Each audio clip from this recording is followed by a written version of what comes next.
No unbeliever can touch me. This is what Global News today is reporting in an online story, that a man who went to go and take up arms as an ISIS terrorist who's been back in Canada for 2 years texted a friend of his because he hadn't been arrested in that time period, in spite of the fact that he had bragged to reporters about his links to ISIS. This is right in a Global News story today entitled, "As Government Prepares Response to Calls to Bring ISIS Members to Justice, Some Walk Free." And this is a huge story that outlines some very serious cases of people who are admitted to have taken up arms as genocidal murderers with ISIS, but are still roaming free in Canada. Now, you'll remember that Conservative members, myself, my colleague Pierre-Paul Hoos, put forward a motion in the House of Commons a few weeks ago calling on the government to bring these people to justice, because if we're going to be serious as a country about the words never again, that is preventing genocide, stopping genocide, people who have committed genocide have to be brought to justice. Now, the government is actually overdue in its response to getting this report to Parliament. We're expecting it this week. This story broke today. I asked the Prime Minister how he felt about these comments and what he was going to do about it. Have a watch. Today, Global News reported that a man who has been back in Canada for 2 years and has told reporters that he's been active as an ISIS terrorist has still not been arrested. This Prime Minister has failed to secure Canada's borders so badly that genocidal maniacs feel safe to brag to their friends about our Prime Minister's fecklessness. No unbeliever can touch me, Global reported he texted his friend. Under this Prime Minister, is he right? The Honourable Minister of Public Safety. Mr. Speaker, the police and security agencies of this country are far more proficient at securing the country and keeping Canadians safe than the alleged sources that are referred to by the opposition. The fact of the matter is, CSIS, the RCMP, the other security and police agencies of this country take every possible step to make sure that Canada is secure and the Canadians are safe. There is no higher obligation or priority. So here you have Canada's Public Safety Minister, the guy whose salary you pay to ostensibly keep you safe. Instead of telling you or me what his plan was to deal with a very serious issue, how to bring returned ISIS terrorists to justice, his response was to question the veracity of the Global News article and to cast aspersions on it. Now, I'm going to post the quote for you right here. The article itself quotes this brag right in the middle of it to illustrate how brazen these people have become in Canada, because they know Justin Trudeau is not doing anything to bring them to justice. Now, as an aside, can you imagine what this is going to be like when Justin Trudeau starts his $600 million sponsored content fund for the media, where he's got that panel that's selecting which media outlets get money? Can you imagine what this is going to look like? I digress. I thought Ralph Goodale's response was pretty brutal, like the fake news response. I thought that was pretty bad. So I asked a follow-up question. The Prime Minister has a huge record of failures to answer for, and we are looking for a plan. He should have tabled it many, many months ago, but certainly last week as a result of this motion.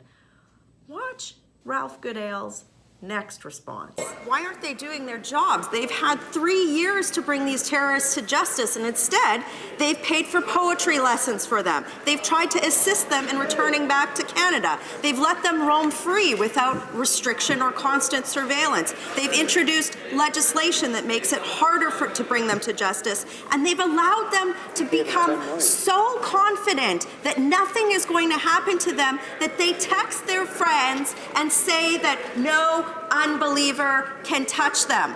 Why? Honourable Minister of Public Safety. Mr. Speaker, every single item in that preamble is patently false. So there you have Canada's public safety minister. Instead of taking responsibility for a litany of failures to bring ISIS terrorists to justice, instead of acknowledging Justin Trudeau's failures or saying what the plan is to bring justice in the future, he's like, no, that's not true. But of course, unfortunately for us and for him, just saying something isn't true doesn't make it so. Now, I wish a lot of these failures weren't true, but they did happen. So let's talk about the first one of Justin Trudeau's first failures on this issue. Instead of bringing a plan forward to bring returned ISIS terrorists to justice, Justin Trudeau's first response, you'll remember this from last year, was to allocate funding for groups who were, quote unquote, reintegrating or working on reintegration or de-radicalization of those who are complicit in genocide. Now, in a CBC article dated November 23rd, 2017, and you remember I did a bunch of media around this.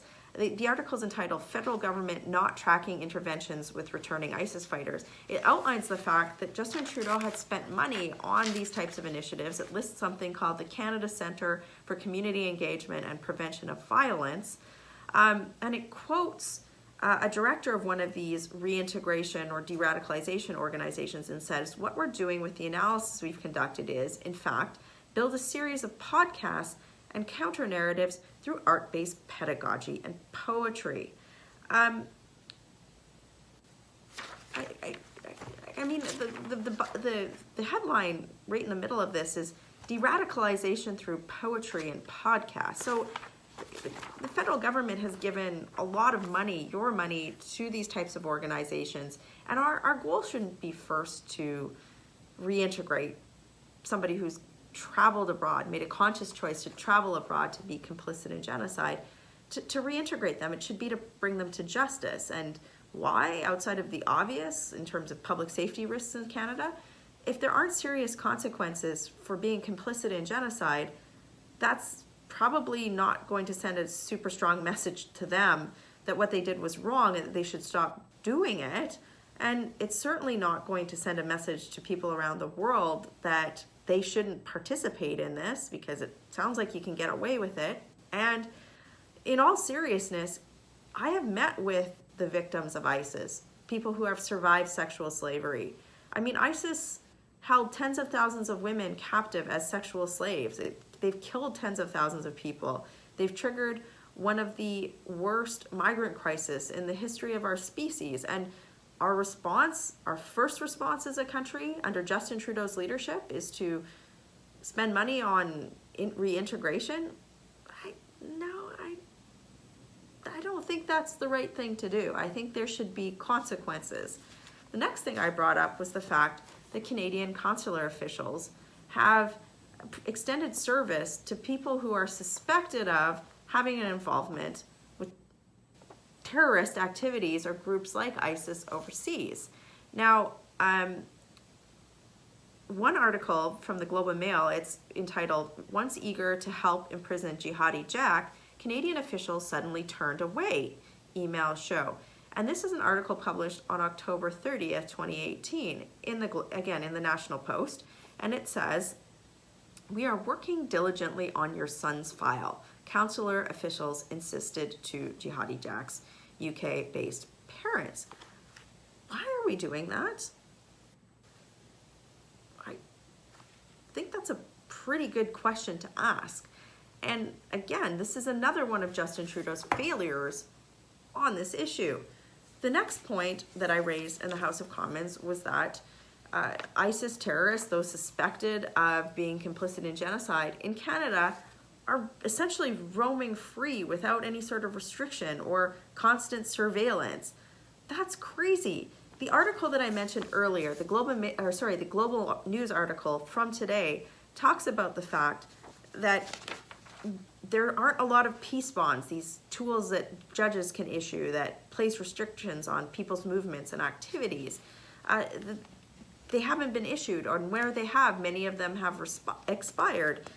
This whole article goes through different cases of the fact that there are people who have bragged about and talked to reporters about their involvement with alleged involvement with ISIS, and they're roaming free. That's not right, and that's the case. I've stood up in the House of Commons and I've asked Ralph Goodale if he knows where all of these people are in Canada and what they're doing, and if the RCMP has them under 24-hour surveillance. He didn't answer that question. So of course he wants you to think that isn't true, but of course it's the case.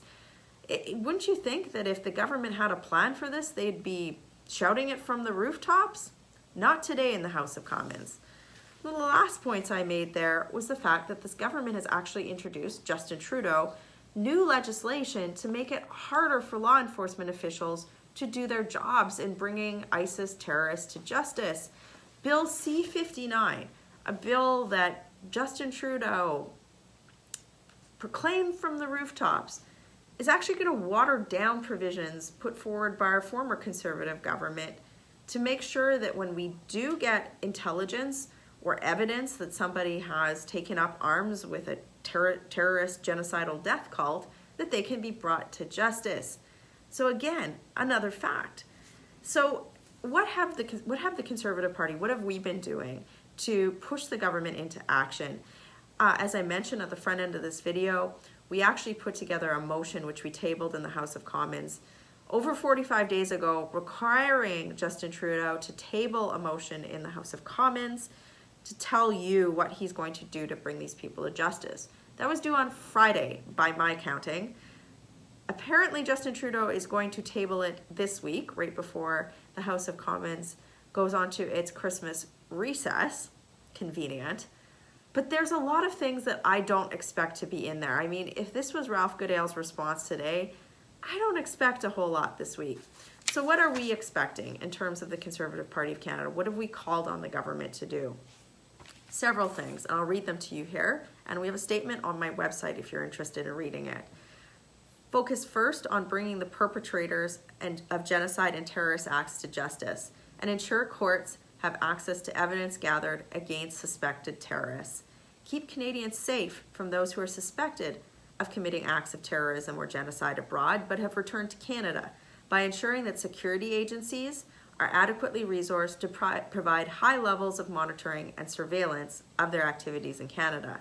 Ensure greater use of tools to place conditions on those suspected of terrorist or genocidal activities, such as peace bonds, which can include conditions such as wearing an electronic monitoring device, returning to and remaining at their place of residence in specific times, and controlling social media use. Liberals are making it harder for security officials to monitor suspected terrorists by changing the rules around peace bonds. Processes to bring perpetrators of atrocity crimes to justice are slow, fail victims, and prevent them from returning home. Canada should lead immediate reforms to ensure justice is swift. The government should also support initiatives which are taking concrete action to bring justice and treatment to women whose bodies, through rape, have been used as a weapon of war. Now, these are common sense things that the government should have done some time ago. It's really disappointing that it's the opposition party in Canada who's taking leadership on what should be a no-brainer issue. But that's where we're at with Justin Trudeau. Justin Trudeau has failed on so many things. He has certainly failed to keep our borders secure. And with this, he is placing Canadians' safety at risk. And frankly, he's not doing a particularly good job, putting it mildly, at deterring people from becoming genocidal terrorists. Never again means taking action.